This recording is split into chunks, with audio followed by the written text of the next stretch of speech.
Assalamualaikum warahmatullahi wabarakatuh.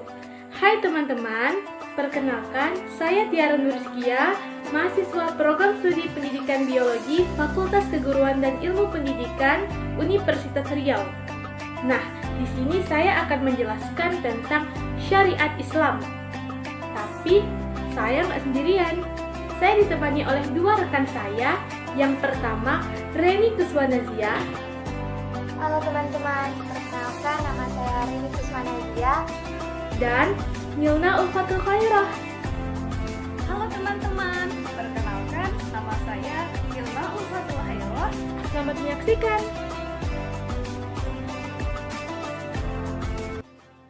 Nah, pembahasan pertama kita mengenai pengertian dari syariat Islam. Jadi teman-teman, pengertian dari syariat Islam ini bisa kita lihat dari 3 sudut pandang yang berbeda. Yang pertama secara bahasa, yang kedua secara istilah, dan yang ketiga menurut pandangan beberapa ahli. Secara bahasa, kata syariat Islam bisa disebut dengan syir'ah, yang artinya sumber air mengalir yang didatangi oleh manusia dan binatang untuk diminum. Nah, sedangkan dalam Kamus Besar Bahasa Indonesia, kata syariat diartikan sebagai hukum agama yang menetapkan peraturan hidup manusia, hubungan antara manusia dengan Allah Subhanahu wa Ta'ala, hubungan manusia dengan alam sekitar berdasarkan Al-Quran dan hadis.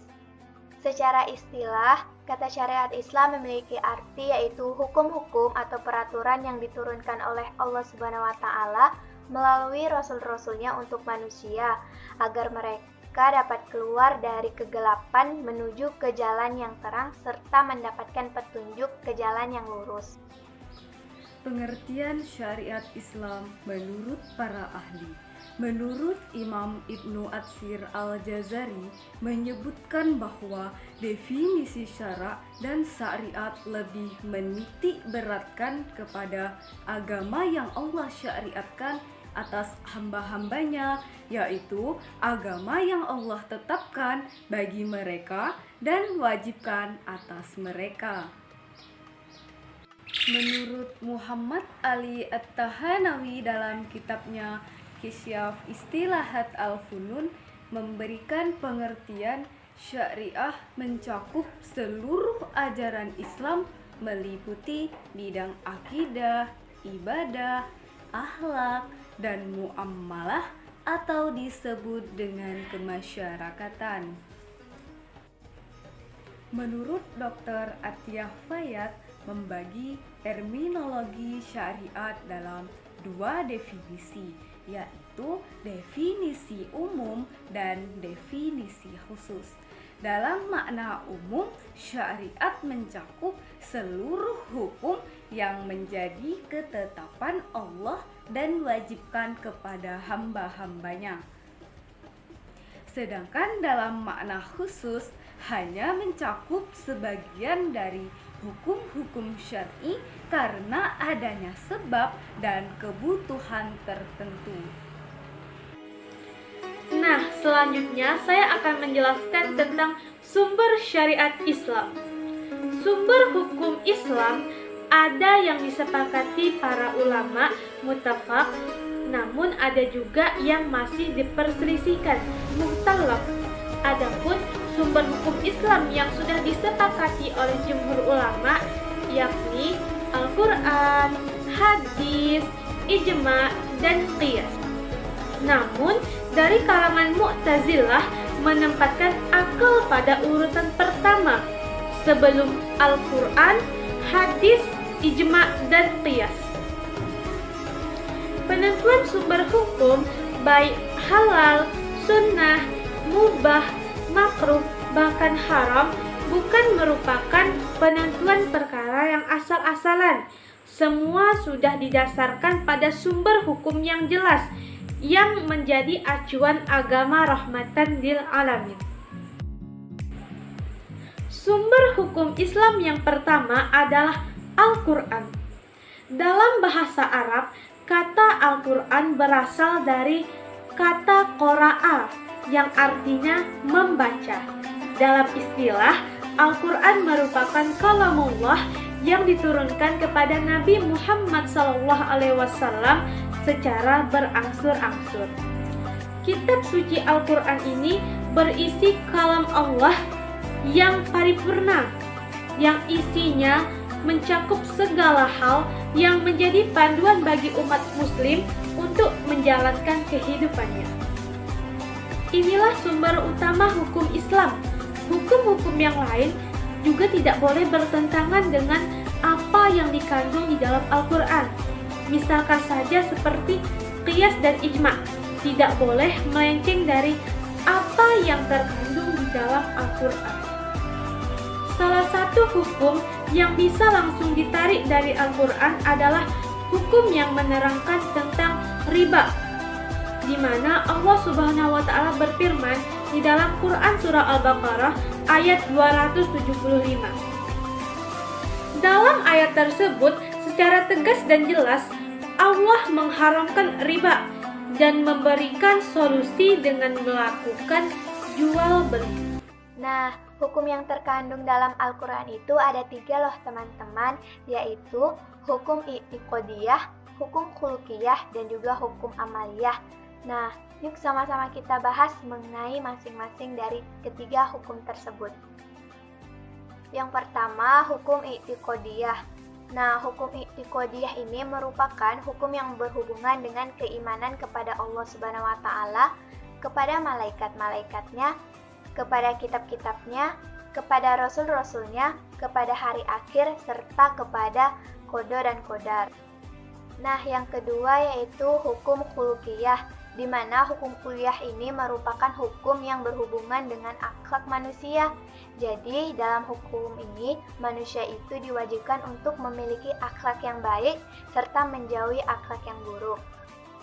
Nah, yang terakhir yaitu hukum amaliyah, di mana hukum amaliyah ini membahas tentang perbuatan manusia.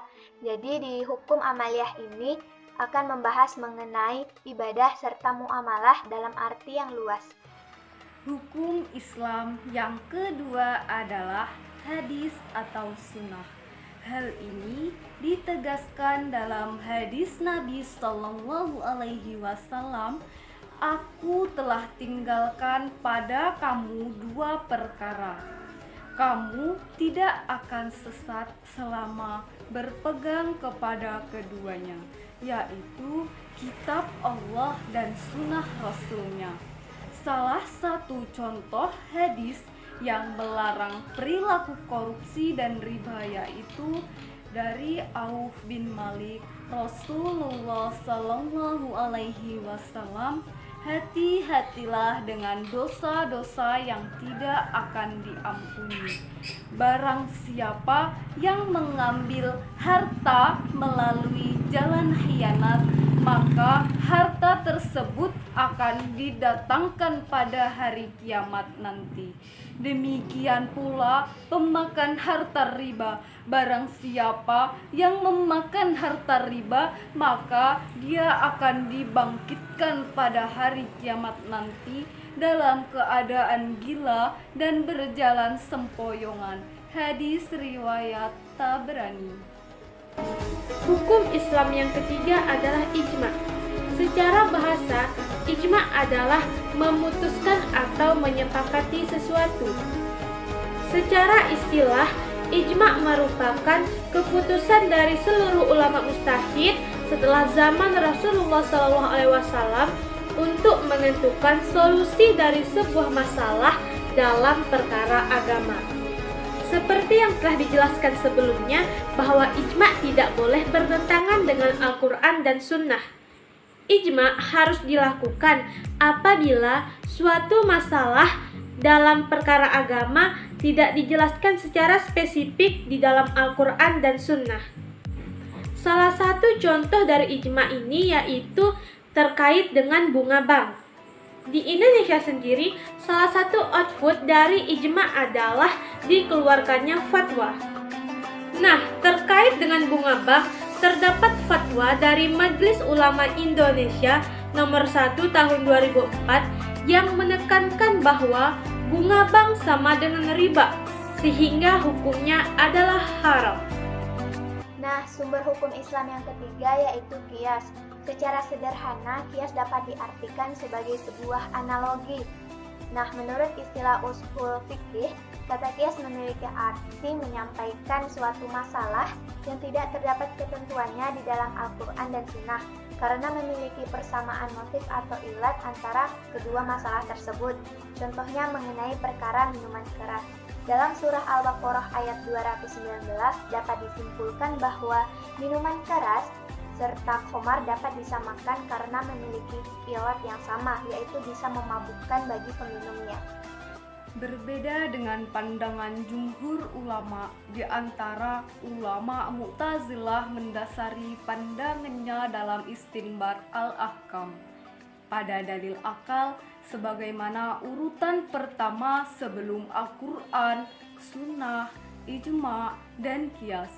Pandangannya yang demikian ini tidak lepas dari pandangan teologi Mu'tazilah yang dianutnya. Dasar pertimbangan Mu'tazilah menempatkan dalil akal pada urutan pertama karena dengan akallah manusia mengetahui Al-Quran, Sunnah, Ijma, dan Qiyas. Sebagaimana Abdul Al-Jabbar mendasar pandangan dalam istinbat al-ahkam pada dalil akal sebagai urutan pertama sebelum Al-Quran, As-Sunnah, Ijma, dan Qiyas. Melihat urutan seperti ini, jelas bahwa peranan akal lebih tinggi dan penting daripada dalil-dalil lainnya. Dasar pertimbangannya karena dengan akal manusia dapat membedakan antara yang baik dan yang buruk. Selain itu, Allah Subhanahu wa Ta'ala juga tidak akan berbicara kecuali kepada manusia berakal. Semua pandangan di atas menurutnya dapat dijadikan argumen atau disebut dengan hujat setelah manusia terlebih dahulu mengetahui Allah atau makrifat Allah dengan kekuatan nalar akalnya. Materi selanjutnya adalah tujuan syariat Islam. Secara umum, maksud dan tujuan diturunkannya syariat Islam adalah untuk mendatangkan kemaslahatan sekaligus menolak kemudaratan dalam kehidupan manusia. Konsep ini dikenal dengan sebutan muqasid syariah, yang berarti tujuan Allah dan Rasul-Nya dalam merumuskan hukum-hukum Islam. Menurut buku Syariah dan Ibadah yang disusun oleh tim dirasah Islamiyah dari Universitas Islam Jakarta, ada 5 hal pokok yang merupakan tujuan utama dari syariat Islam, yaitu yang pertama, memelihara kemaslahatan agama atau hifz al-din. Agama Islam harus dibela dari ancaman orang-orang yang tidak bertanggung jawab, yang hendak merusak akidah, ibadah, dan akhlak umat Islam. Ajaran Islam memberikan kebebasan untuk memilih agama, seperti penjelasan yang terdapat di dalam Quran Surah Al-Baqarah ayat 256. Akan tetapi, untuk terpeliharanya ajaran Islam dan terciptanya rahmatan lil alamin, maka Allah Subhanahu wa Ta'ala telah membuat peraturan-peraturan, termasuk larangan berbuat musyrik dan murtad. Allah Subhanahu wa Ta'ala berfirman, A'udzu billahi minasyaitonir rajim. Bismillahirrahmanirrahim. Innallaha la yaghfiru an yushraka bihi wa yaghfiru ma duna dzalika liman yasha.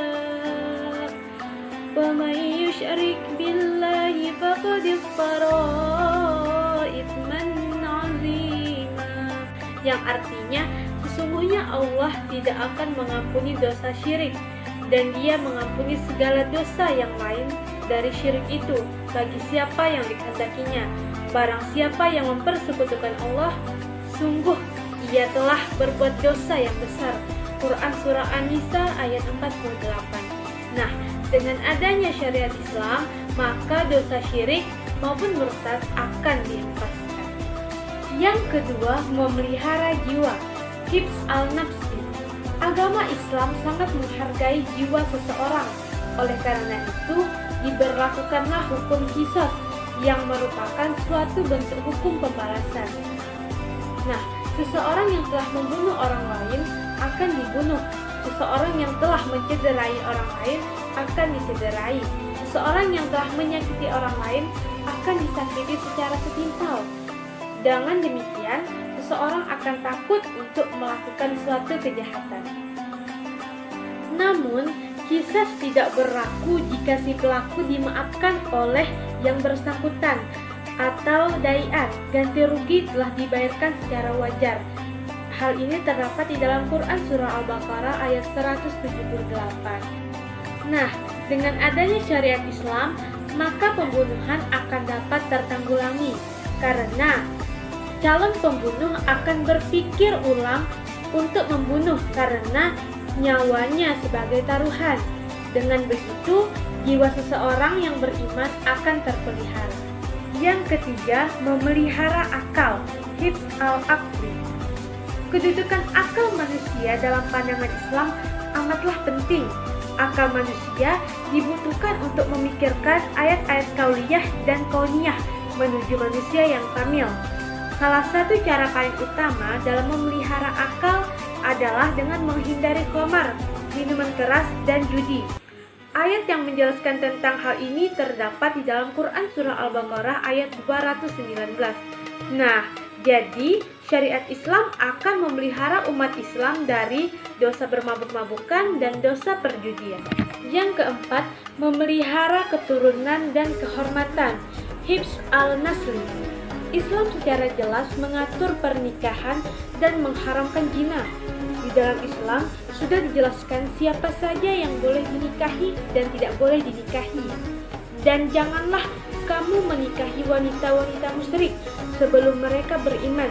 Sesungguhnya wanita budak yang mukmin lebih baik daripada wanita musyrik walaupun dia menarik hati. Quran Surah Al-Baqarah ayat 221.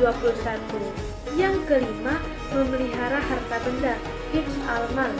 Dengan adanya syariat Islam, maka pemilik harta benda akan merasa lebih aman karena Islam mengenal hukuman had, yaitu potong tangan atau kaki seperti yang tertulis dalam Al-Quran.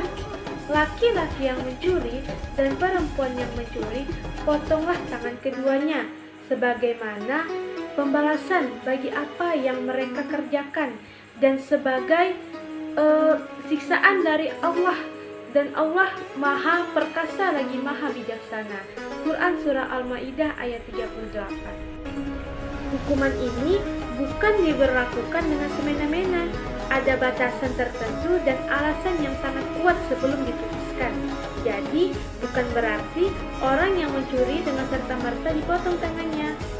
Dengan demikian, syariat Islam akan menjadi andalan dalam menjaga suasana tertib masyarakat terhadap berbagai tindak pencurian. Hubungan antara syariat Islam dan HAM.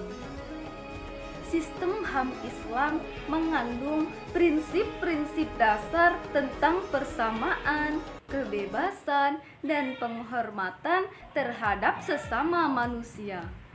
Persamaan artinya Islam memandang semua manusia sama dan mempunyai kedudukan yang sama. Satu-satunya keunggulan yang dinikmati seorang manusia atas manusia lainnya hanya ditentukan oleh tingkat ketakwaannya. Hal ini sesuai dengan firman Allah dalam surat Al-Hujurat ayat 13 yang artinya, hai manusia, sesungguhnya kami menciptakan kamu dari laki-laki dan perempuan, dan kamu jadikan kamu berbangsa-bangsa dan bersuku-suku agar kamu saling mengenal. Sesungguhnya yang paling mulia di antara kamu adalah yang paling takwa. Konsep itu mengandung 5 hal pokok yang harus dijaga oleh setiap individu, yaitu hifzu al-din atau disebut dengan penghormatan atas kebebasan beragama, hifza al-mal, penghormatan atas harta benda, hifzu al-nafs wa al-ir, penghormatan atas jiwa, hak hidup, dan kehormatan individu, hifzu al-aq, penghormatan atas kebebasan berpikir, dan hifzu al-nas, keharusan untuk menjaga keturunan. Kelima pokok inilah yang harus dijaga oleh setiap umat Islam supaya menghasilkan tatanan kehidupan yang lebih manusiawi. Berdasarkan atas penghormatan individu atas individu, individu dengan masyarakat, masyarakat dengan negara, dan komunitas agama dengan komunitas agama yang lainnya. Bentuk dan penerapan HAM. Adapun hak-hak asasi manusia yang dilindungi oleh hukum Islam, yang pertama hak hidup, yang kedua hak kebebasan beragama dan kebebasan pribadi. Hak hidup dibagi atas beberapa hal, antara lain yang pertama hak pemilikan. Islam menjamin hak pemilikan yang sah dan mengharapkan penggunaan cara apapun untuk mendapatkan harta orang lain yang bukan haknya. Sebagaimana firman Allah, dan janganlah sebagian kamu memakan harta sebagian yang lain di antara kamu dengan jalan batil, dan janganlah kamu bawa urusan harta itu kepada hakim, agar kamu dapat memakan harta benda orang lain itu dengan jalan berbuat dosa, padahal kamu mengetahuinya. Quran Surah Al-Baqarah ayat 188. Oleh karena itulah, Islam mengharamkan riba dan setiap usaha yang merugikan hajat manusia. Yang kedua, hak berkeluarga. Allah menjadikan perkawinan sebagai sarana untuk mendapatkan ketentraman. Bahkan Allah memerintahkan para wali untuk menikahkan orang-orang bujangan di bawah perwaliannya. Allah memberikan hak dan kewajiban sesuai dengan fitrah yang diberikan pada diri manusia dan sesuai dengan beban yang dipikul oleh setiap individu. Pada tingkat negara dan keluarga, menjadi kepemimpinan kepala keluarga, yaitu kaum laki-laki. Nah, inilah yang dimaksudkan sebagai kelebihan laki-laki atas wanita. Quran Surah An-Nisa ayat 34. Tetapi dalam hak dan kewajiban masing-masing memiliki beban yang sama, dan para wanita mempunyai hak yang seimbang dengan kewajibannya menurut cara yang ma'ruf. Akan tetapi, para suami mempunyai satu tingkatan kelebihan dari istrinya. Quran Surah Al-Baqarah ayat 228. Yang ketiga, hak keamanan.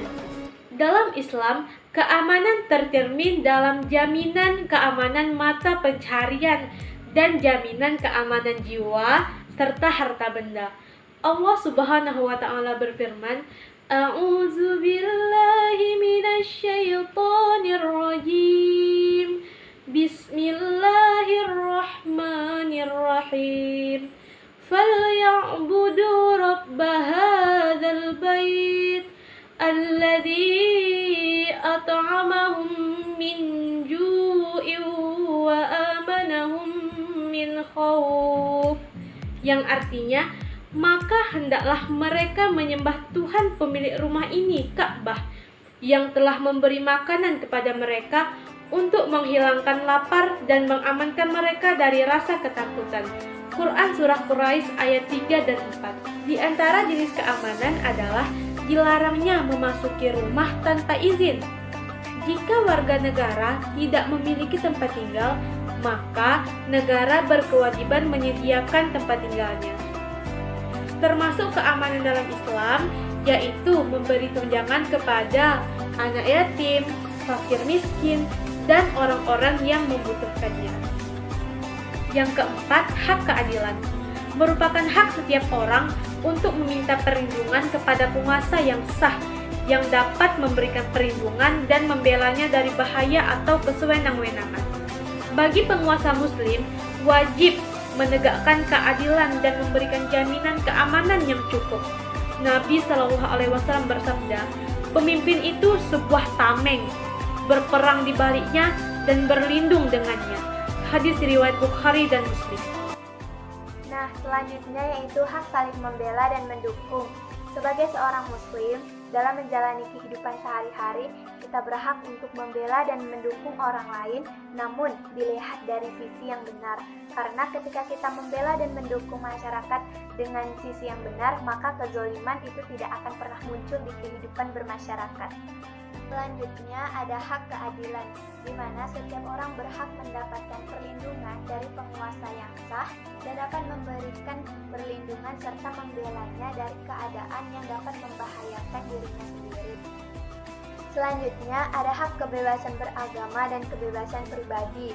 Nah, kebebasan pribadi ini merupakan hak yang paling dasar untuk diri manusia sendiri. Sedangkan hak yang paling suci adalah hak untuk memeluk agama serta menjalankan tugasnya selama tidak mengganggu hak-hak orang lain. C. Hak bekerja. Islam tidak hanya menempatkan bekerja sebagai hak tetapi juga kewajiban. Bekerja merupakan kehormatan yang perlu dijamin.